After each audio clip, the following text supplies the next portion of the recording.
ओम शांति। 17 सितंबर 2023 की अव्यक्त वाणी है। रिवाइज डेट है 13 दिसंबर 1995। अव्यक्त मुरली का टाइटल है व्यर्थ बोल, डिस्टर्ब करने वाले बोल से स्वयं को मुक्त कर बोल की इकोनॉमी करो।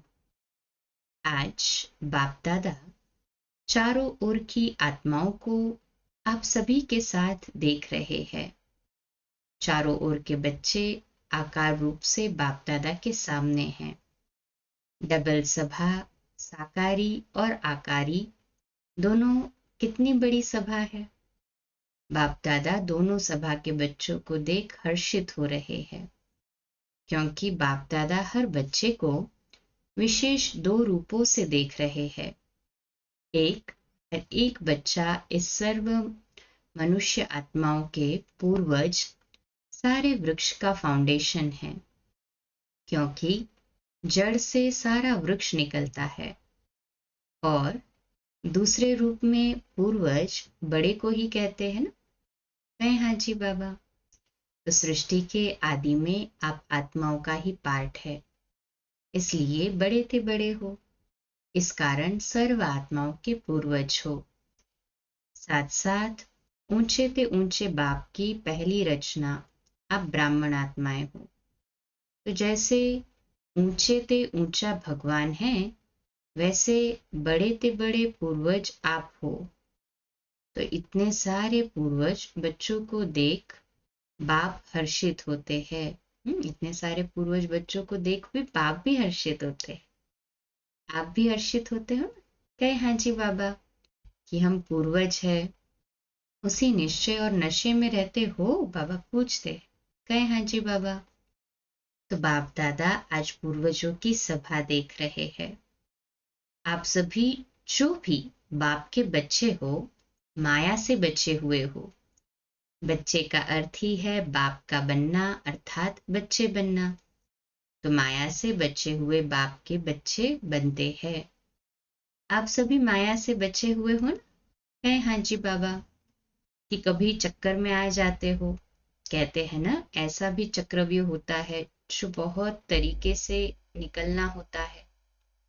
तो कोई भी माया के चक्रव्यूह में फंसने वाले तो नहीं हो। क्या कोई चक्कर है? बचे हुए हो। कहे हाँ जी बाबा। ऐसे नहीं करना कि यहाँ हाजी करके जाओ और वहां जाकर कहो ना जी। जब एक बार चक्कर से निकलने का रास्ता या विधि आ गई, तो फिर फंसने की तो बात ही नहीं है। माया को भी अच्छी तरह से जान गए हो न, कि कभी अनजान बन जाते हो। फिर कहते हैं हमको तो पता ही नहीं पड़ा कि ये माया है। क्योंकि जैसे आजकल का फैशन है, भिन्न भिन्न फेस बहुत पहन लेते हैं। अभी अभी क्या बनेंगे, अभी अभी क्या बनेंगे। तो माया के पास भी ये फंसाने के फेस बहुत है। उनके पास अच्छा बड़ा दुकान है। जिस समय जो रूप धारण करना चाहे उस समय कर लेती है। और अगर जाने अनजाने फंस गए तो निकलने में बहुत टाइम लगता है। और संगम का एक सेकंड व्यर्थ जाना अर्थात एक वर्ष गवाना है, सेकंड नहीं। आप सोचो संगम युग कितना छोटा है। अभी तो डायमंड जुबली बना रहे हो, और इस थोड़े से समय में जो बनना है, जो जमा करना है, वो अभी बन सकते हैं। तो बाप दादा देख रहे थे कि बनने का समय कितना थोड़ा है और बनते हो सारा कल्प। तो कहाँ 5000 वर्ष और कहाँ अभी 60 वर्ष। चलो आगे कितना भी समय होगा, लेकिन हजारों की गिनती में तो नहीं होगा ना। तो इस थोड़े से समय में राज्य अधिकारी बनने व रॉयल फैमिली में आने के लिए क्या करना होगा।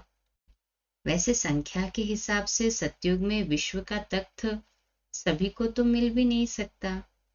मानो पहले लक्ष्मी नारायण तो तख्त पर बैठेंगे, लेकिन जो पहले लक्ष्मी नारायण की रॉयल फैमिली है, उनको भी इतना ही सभी द्वारा स्नेह और सम्मान मिलता है। तो अगर पहली राजधानी के रॉयल फैमिली में भी आते हैं, तो वो पहला नंबर ही है, क्योंकि उतना ही स्नेह और सम्मान मिलता है। चाहे बड़े तख्त पर नहीं बैठते, लेकिन प्रारब्ध नंबर 1 हिसाब से ही है।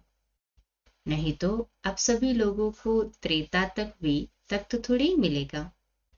लेकिन विश्व राज्य अधिकारी का लक्ष्य सभी का है ना, कि वहां भी एक स्टेट के राजा बन जाएंगे। तो पहले नंबर के रॉयल फैमिली में आना ये भी श्रेष्ठ पुरुषार्थ है। कोई को तख्त मिलता और किसको रॉयल फैमिली मिलती है, इसको भी हम्म इसके भी बाबा कहते हैं गुह्य रहस्य है। जो सदा संगम पर बाप के दिल तख्त नशीन स्वतः और सदा रहता है, कभी कभी नहीं, जो सदा आदि से अंत तक स्वप्न मात्र संकल्प मात्र भी पवित्रता के व्रत में सदा रहा है, स्वप्न तक भी अपवित्रता को टच नहीं किया है, ऐसी श्रेष्ठ आत्माएं तख्त नशीन हो सकती है, जिसने चारों ही सब्जेक्ट में अच्छे मार्क्स अर्थात नंबर्स लिए हैं, आदि से अंत तक अच्छे नंबर में पास हुए हैं, उसी को ही पास विद ऑनर कहा जाता है। बीच बीच में मार्क्स कम हुई है, फिर मेकअप किया है, मेकअप वाला नहीं, लेकिन आदि से चारों ही सब्जेक्ट में बाप के दिल पसंद है, वो तख्त ले सकता है। लास्ट लास्ट में जिसने मेकअप कर लिया वो नहीं, आदि से बाबा का जब से बने तब से पुरुषार्थ, साथ साथ जो ब्राह्मण संसार में सर्व के प्यारे सर्व के सहयोगी रहे हैं। ब्राह्मण परिवार हर एक दिल से समान सम्मान करता है, ब्राह्मण परिवार का हर एक दिल से सम्मान करता है, ऐसा सम्मानधारी तख्त नशीन बन सकता है। अगर इन बातों में किसी न किसी में कमी है तो नंबरवार रॉयल फैमिली में आ सकता है, चाहे पहली में आवे, चाहे 8वीं में आए, चाहे त्रेता में आए। तो अगर तख्त नशीन बनना है तो इन सभी बातों को चेक करो। अगर सेवा में 100 मार्क्स जमा है और धारणा में 25%, तो क्या होगा, वो अधिकारी बनेगा। कई बच्चे और सब्जेक्ट में आगे चले जाते हैं, लेकिन प्रैक्टिकल धारणा में जैसा समय है वैसे अपने को मोल्ड करना, वो है रियल गोल्ड। कहाँ कहाँ माया बच्चों से भी होशियार हो जाती है, वो फट से समय प्रमाण स्वरूप धारण कर लेती है। और बच्चे क्या कहते हैं, बाप के पास तो सब की बातें आती है, मानो एक रॉन्ग है और दूसरा राइट है। ऐसे भी होता है कि दोनों तरफ की कोई ना कोई कमी होती है, लेकिन मानो आप बिल्कुल ही अपने को राइट समझते हो और दूसरा बिल्कुल ही रॉन्ग है, आप राइट हो और वो रॉन्ग है, फिर भी जैसा समय जैसा वायुमंडल देखा जाता है वैसे अपने को ही चाहे समाना पड़ता है, चाहे मिटाना पड़ता है, चाहे किनारा करना पड़ता है। लेकिन बच्चे क्या कहते हैं, क्या हर बात में हर समय हमको ही मरना है क्या? मरने के लिए हम हैं और मौज मनाने के लिए ये है, सदा ही मरना है। ये मरना तो बहुत मुश्किल है, मरजीवा तो बन गए, वो तो सहज है। ब्रह्मा कुमार ब्रह्मा कुमारी बन गए, ये भी तो मरजीवा बने ना। ये मरना तो बहुत सहज हो गया, मर गए ब्रह्मा कुमारी बन गए। लेकिन ये बार बार का मरना ये बहुत मुश्किल है, मुश्किल है ना। छोटियां कहती है कि हमको ही ज्यादा मरना पड़ता है, और बड़े कहते हैं कि हमको ही ज्यादा सुनना पड़ता है। तो आपको सहन करना पड़ता, उन्हों को सुनना पड़ता। तो मरना किसको है, कौन मरे, एक मरे, दोनों मरे, दोनों ही मर गए तो बात खत्म, खेल खत्म। तो मरना आता है या थोड़ा मुश्किल लगता है, थोड़ा सांस हाँफता है, मुश्किल सांस निकलता है, तकलीफ होती है। उस समय जब कहते हो ना कि क्या हमें ही मरना है, हमें ही बदलना है, क्या मेरी ही जिम्मेवारी है बदलने की, दूसरे को भी तो है। दूसरे की भी तो जिम्मेवारी है बदलने की। ऐसे कहते हैं बाबा के पास कई, आधा आधा बांट लो, तुम इतना मरो मैं इतना मरूं। बाप दादा को तो उस समय रहम भी बहुत आता है, लेकिन ये मरना मरना नहीं है, ये मरना सदा के लिए जीना है। लोग कहते हैं ना, बिना मरे स्वर्ग नहीं मिलेगा, तो उस मरने से तो स्वर्ग मिलता नहीं, लेकिन इस मरने से स्वर्ग का अधिकार जरूर मिलेगा। इसलिए ये मरना अर्थात स्वर्ग का अधिकारी बनना। डर जाते हो ना, मरना पड़ेगा, सहन करना पड़ेगा, तो छोटी बात बड़ी हो जाती है। आप सोचो, कोई भी डाकू या चोर है, हाँ? कोई भी डाकू या चोर है नहीं, लेकिन आपको डर बैठ गया है कि डाकू है, चोर है, तो भय से क्या होता है? भय से या तो हार्ट नीचे ऊपर होगी या ब्लड प्रेशर नीचे ऊपर होगी। डर से होता है ना, तो डर जाते हो। मरना बड़ी बात नहीं है, लेकिन आपको डर बड़ी बात बना देता है। हाँ, आपका जो डर है, बाबा कहते हैं, वो इसे बड़ी बात बना देता है। फिर कहते पता नहीं हमको क्या होता है, पता नहीं। लेकिन जैसे हिम्मत से मरजीवा बनने में भय नहीं किया, खुशी खुशी से किया, ऐसे खुशी खुशी से परिवर्तन करना है। कहते हैं ना सभी खुशी खुशी से परिवर्तन। कहे हाँ जी बाबा, मरना शब्द नहीं, लेकिन आपने मरना मरना शब्द कह दिया है, इसलिए डर जाते हैं। वास्तव में ये मरना नहीं है, लेकिन अपने धारणा की सब्जेक्ट में नंबर लेना है। सहन करने में घबराओ मत। क्यों घबराते हो? क्योंकि समझते हो कि झूठी बात में हम सहन क्यों करें। लेकिन सहन करने की आज्ञा किसने दी है? झूठ बोलने वाले ने दी है? उसने तो नहीं दी ना। कई बच्चे सहन करते भी है, लेकिन मजबूरी से सहन करना और मोहब्बत में सहन करना, इसमें अंतर है। बात के कारण सहन नहीं करते हो, लेकिन बाप की आज्ञा है सहनशील बनो। तो बाप की आज्ञा मानते हो, तो परमात्मा की आज्ञा मानना ये खुशी की बात है ना, कि मजबूरी की है। तो कई बार सहन करते भी हो, लेकिन थोड़ा मिक्स होता है, मोहब्बत भी होती है, मजबूरी भी होती है। सहन कर ही रहे हो तो क्यों नहीं खुशी से ही करो, मजबूरी से क्यों करो? वो व्यक्तिगत सामने आता है ना, तो मजबूरी लगती है। और बाप सामने आवे कि बाप की आज्ञा पालन कर रहे हैं, तो मोहब्बत लगेगी, मजबूरी नहीं। तो ये शब्द नहीं सोचो। आजकल ये थोड़ा कॉमन हो गया है, मरना पड़ेगा मरना पड़ेगा। कब तक मरना पड़ेगा? हुँ? अंत तक या 2 साल, 1 साल, 6 मास? फिर तो अच्छा मर जाए, लेकिन कब तक मरना है? लेकिन ये मरना नहीं है, अधिकार पाना है, डबल अंडरलाइन। तो क्या करेंगे? मरेंगे? ये शब्द खत्म कर दो। मरना सोचते हो ना, तो मरने से तो डर लगता है ना। देखो, अपना मृत्यु तो छोड़ो, कोई कोई तो दूसरे का मृत्यु देखकर भी डर जाते हैं। तो ये शब्द परिवर्तन करो। ऐसे ऐसे बोल नहीं बोलो, शुद्ध भाषा बोलो। ब्राह्मणों की डिक्शनरी में ये शब्द है ही नहीं। पता नहीं किसने शुरू किया। हाँ, किया तो आप लोगों में ही से किसी ने। आप माना जो सामने बैठे हैं वह नहीं, ब्राह्मणों ने ही किया है। बाप दादा ने तो ये एक मिसाल सुनाया, लेकिन सारे दिन में ऐसे व्यर्थ बोल या मजाक के बोल बहुत बोलते हैं। अच्छे शब्द नहीं बोलेंगे, लेकिन कहेंगे मेरा भाव नहीं था, ये तो मजाक में कह दिया। तो ऐसा मजाक क्या ब्राह्मण जीवन में आपके नियमों में है?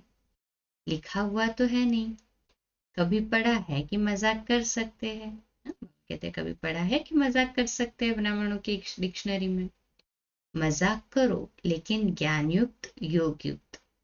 बाकी व्यर्थ मजाक, जिसको आप मजाक समझते हो, लेकिन दूसरे की स्थिति डगमग हो जाती है, तो वह मजाक हुआ या दुख देना हुआ। तो आज बाप दादा ने देखा कि एक तो सभी पूर्वज है, और दूसरा सबसे बड़े ते बड़े पूज्य आत्माएं भी आप हो। आप जैसी पूजा सारे कल्प में किसकी नहीं होती। तो पूर्वज भी हो और पूज्य भी, लेकिन पूज्य भी नंबरवार है। जो भी ब्राह्मण बनते हैं उनकी पूजा होती जरूर है, लेकिन किसकी विधि पूर्वक होती है और किसकी काम चलाऊ होती है।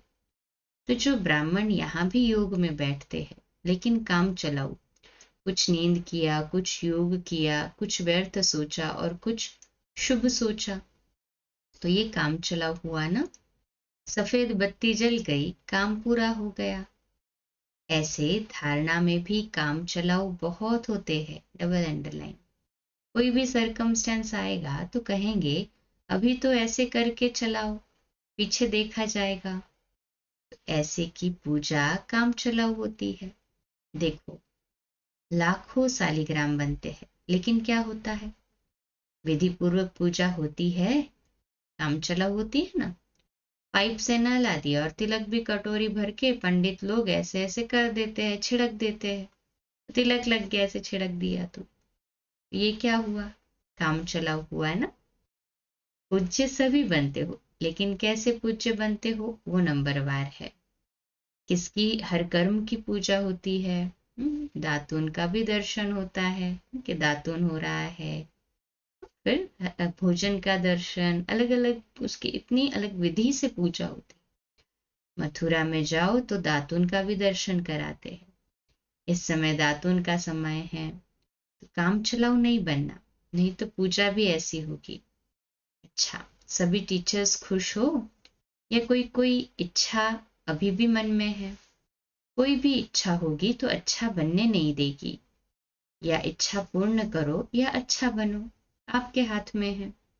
और देखा जाता है कि ये इच्छा ऐसी चीज है, जैसे धूप में आप चलते हो तो आपकी परछाई आगे जाती है और आप उसको पकड़ने की कोशिश करो तो पकड़ी जाएगी, और आप पीठ करके आ जाओ तो वो परछाई कहाँ जाएगी, आपके पीछे पीछे आएगी। तो इच्छा अपने तरफ आकर्षित कर रुलाने वाली है, और इच्छा को छोड़ दो तो इच्छा आपके पीछे पीछे आएगी। जैसे ही इच्छा छोड़ दिया ना, वो खुद ही अपने पीछे पीछे आएगी। मांगने वाला कभी भी संपन्न नहीं बन सकता, डबल अंडरलाइन। और कुछ नहीं मांगने वाले हो लेकिन रॉयल मांग तो बहुत है। जानते हो ना रॉयल मांग क्या है, अल्पकाल का कुछ नाम मिल जाए, कुछ शान मिल जाए, कभी हमारा भी नाम विशेष आत्माओं में आ जाए, हम भी बड़े भाइयों में गिने जाए, हम भी बड़ी बहनों में गिने जाए, आखिर हमको भी तो चांस मिलना चाहिए। लेकिन जब तक मांगना हो तब तक कभी, हाँ देखो क्लियर कहते हैं कि बाबा जो मांगता है उसका क्या होता है। तो जब तक मांगता हो तब तक कभी खुशी के खजाने से संपन्न नहीं हो सकते, डबल अंडरलाइन। ये मांग के पीछे या कोई भी हद की इच्छाओं के पीछे भागना ऐसे ही समझो जैसे मृग तृष्णा है। इससे सदा ही बचकर रहो। छोटा रहना कोई खराब बात नहीं है। छोटे सुभान अल्लाह है, क्योंकि बाप दादा के दिल पर नंबर आगे है। अल्पकाल की इच्छा का अनुभव करके देखा होगा। तो रुलाती है या हंसाती है इच्छा, रुलाती है ना। तो रावण की आज्ञा है रुलाओ। आप तो बाप के हो ना, तो बाप हंसाने वाला है या रुलाने वाला, हंसाने वाला है ना बाप। कहे हाँ जी बाबा। आज बाप दादा विशेष इस पर अटेंशन दिला रहे हैं कि व्यर्थ बोल जो किसको भी अच्छे नहीं लगते, आपको अच्छा लगता है लेकिन दूसरे को अच्छा नहीं लगता, तो सदा के लिए उस शब्द को समाप्त कर दो। ऐसे सारे दिन में अगर बाप दादा अपने पास बच्चों के शब्द नोट करे तो काफी फाइल बन सकती है। ये अपशब्द, व्यर्थ शब्द, जोर से बोलना, हाँ ये जोर से बोलना भी वास्तव में अनेकों को डिस्टर्ब करना है। हाँ तो बाबा क्लियर करते, अपशब्द भी ना बोले और जोर से भी ना बोले। हमारे शब्दों का जो टोन है जोर से होता है तो कई डिस्टर्ब हो जाते हैं, ये नहीं बोलो। मेरा तो आवाज ही बड़ा है। हाँ, मेरा तो आवाज ही बड़ा है, ये शब्द ही डिक्शनरी में न हो, बाबा कहते। हम हमारे टेप का, हाँ, मोबाइल की वॉल्यूम का जैसे आवाज कम कर सकते तो खुद का नहीं कर सकते। मायाजीत बन जाते हो, मन मायाजीत बन सकते हो और आवाज जीत नहीं बन सकते। वैसे किसी को भी डिस्टर्ब करने वाले बोल और व्यर्थ बोल नहीं बोलो। बात होती है दो शब्दों की, लेकिन आधा घंटा उस बात को बोलते रहेंगे। तो ये जो लंबा बोल बोलते हो, जो 4 शब्दों में काम हो सकता है, वो 12-15 शब्द में नहीं बोलो। आप लोगों का स्लोगन है कम बोलो, धीरे बोलो। तो जो कहते हैं ना, हमारा आवाज बहुत बड़ा है, हम चाहते नहीं है लेकिन आवाज ही बड़ा है, तो वो गले में एक स्लोगन लगाकर डाल लेवे। होता क्या है, आप लोग तो अपनी धुन से जोर से बोल रहे हो, लेकिन आने जाने वाले सुन करके ये नहीं समझते कि इसका आवाज बड़ा है। वो समझते पता नहीं झगड़ा हो रहा है। तो ये भी डिससर्विस हुई ना। इसलिए आज का पाठ दे रहे हैं, व्यर्थ बोल या किसी को भी डिस्टर्ब करने वाले बोल से अपने को मुक्त करो। व्यर्थ बोल मुक्त। फिर देखो, अव्यक्त फरिश्ता बनने में आपको बहुत मदद मिलेगी। बोल बोल बोल बोलते ही रहते हो। अगर बाप दादा टेप भरकर आपको सुनावे तो आपको भी हंसी आएगी। तो क्या पाठ पक्का किया है? बोल की इकोनॉमी करो, अपने बोल की वैल्यू रखो। जैसे महात्माओं को कहते हैं ना, सत्य वचन महाराज। तो आपके बोल सदा सत्य वचन, अर्थात कोई न कोई प्राप्ति कराने वाले वचन हो।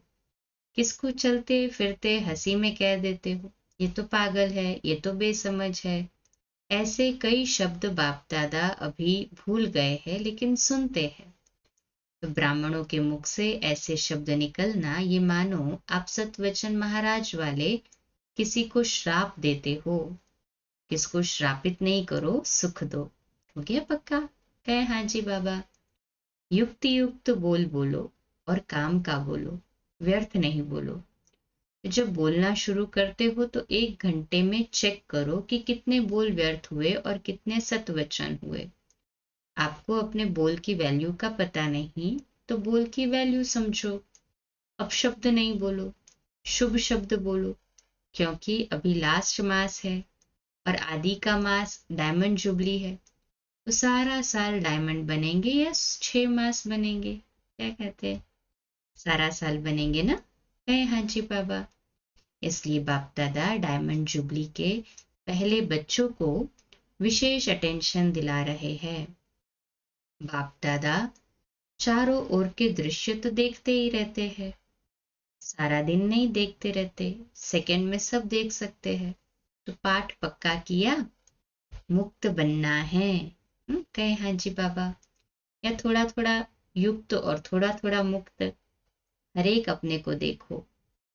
मैं, हाँ, मुझे मेरे ऊपर अटेंशन देना है, ये अंडरलाइन करना है। ये नहीं शुरू करना कि बाबा ने वाणी चलाई फिर भी बोल रहा है, दूसरे को नहीं देखना, अपने को देखो। मैंने बाप की श्रीमत को कितना अपनाया? अभी तो 1-2 को देखते हैं, ये कर रहा है। लेकिन जब अधिकार मिलने में वो नीचे पद में जाएगा, तो उस समय आप साथ देंगे? नहीं ना।